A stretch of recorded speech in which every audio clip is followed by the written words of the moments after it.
Let's start with a simple word, cuppa. To a native English speaker, it's clear this means a cup of tea. But to a language learner, it's a minefield of unspoken rules and bizarre pronunciation shifts. Why does cuppa become cuppa? Where did the F go?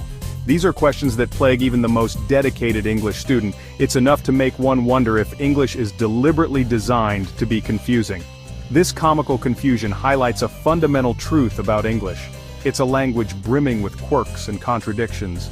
Unlike more straightforward languages, English revels in exceptions to the rule and historical baggage that leaves learners both bewildered and amused. To understand English's eccentricities, we must journey back in time. Imagine waves of invaders, each leaving their linguistic mark on the British Isles. First came the Romans, with their Latin tongue. Then the Anglo-Saxons, bringing Germanic influences. Next, the Vikings arrived, adding their Norse words to the mix. Finally, the Normans invaded in 1066, establishing French as the language of the elite. This melting pot of languages created a linguistic tapestry rich in vocabulary and utterly chaotic in its grammar. Over centuries, words blended, sounds shifted, and rules were bent, resulting in the glorious mess we call English today. One of the most bewildering aspects of English is its irregular verbs. Take the verb to read, for example. In the present tense it's read, simple enough. But in the past tense it becomes read pronounced with a different vowel sound. Why the sudden shift? No logical reason. It's just one of those quirks that make English both frustrating and fascinating. These irregular verbs are remnants of English's complex history. They defy logic and make memorization a necessity, much to the chagrin of language learners worldwide. To appreciate the peculiarity of English, let's compare it to a more straightforward language, Spanish. In Spanish, the word for knife is navaja. It's a simple phonetic spelling that directly reflects its pronunciation. Now consider the English word knife. The K is silent, a relic of its Germanic roots. The GH combination is pronounced like an F, a quirk with no logical explanation. This comparison highlights the stark contrast between English's historical baggage and the relative simplicity of other languages. While Spanish boasts a largely phonetic spelling system, English clings to silent letters and pronunciation rules that seem to change on a whim. Section 5. Lost in translation: real-world examples of English's quirks. The complexities of English often lead to hilarious misunderstandings. Imagine a tourist asking for a sheet of paper and receiving a shit of paper instead. The slight difference in pronunciation can make all the difference. Or picture a language learner encountering the phrase, kick the bucket. Literally, it conjures up a strange image. But to a native speaker, it's a common idiom for death. These real-world examples demonstrate the importance of understanding not just the words themselves, but also the cultural context in which they're used.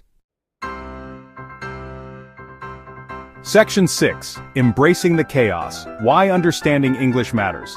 So why bother with this confusing language? Why grapple with its irregular verbs, silent letters, and seemingly nonsensical rules? Because English, for all its quirks, is a global language, a tool for communication, connection, and understanding. By embracing its complexities, we gain access to a wealth of literature, ideas, and cultures. We unlock the ability to communicate with people from all walks of life. Understanding English is not just about memorizing grammar rules, it's about appreciating the rich tapestry of history, culture, and human ingenuity woven into its very fabric. Section 7. The beauty of imperfection, celebrating the uniqueness of English. Instead of viewing English's quirks as obstacles, let's celebrate them as testaments to its vibrant history. It's a language shaped by countless hands, each leaving their mark on its evolution. Its irregular verbs tell stories of ancient invasions. Its silent letters whisper secrets of forgotten pronunciations. English's beauty lies not in its perfection, but in its imperfections, in the sheer audacity of its contradictions and the delightful chaos it embraces.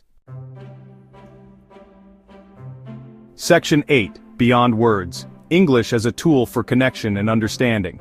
In an increasingly interconnected world, English serves as a bridge between cultures. It allows us to share ideas, tell stories, and build relationships with people from all corners of the globe. It's a tool for fostering empathy and breaking down barriers. So the next time you encounter a confusing English word, or stumble over an irregular verb, remember that you're not alone. Embrace the challenge, laugh at the absurdity, and marvel at the language's ability to connect us all. Section 9. A final thought. Navigating the linguistic labyrinth with a smile. Learning and speaking English is like navigating a labyrinth. There are twists, turns, and dead ends at every corner. But with each challenge overcome, we gain a deeper appreciation for the language's complexity and its capacity for surprise. So, let's approach English with a sense of humor, an open mind, and a willingness to embrace the chaos. After all, it's in the unexpected detours that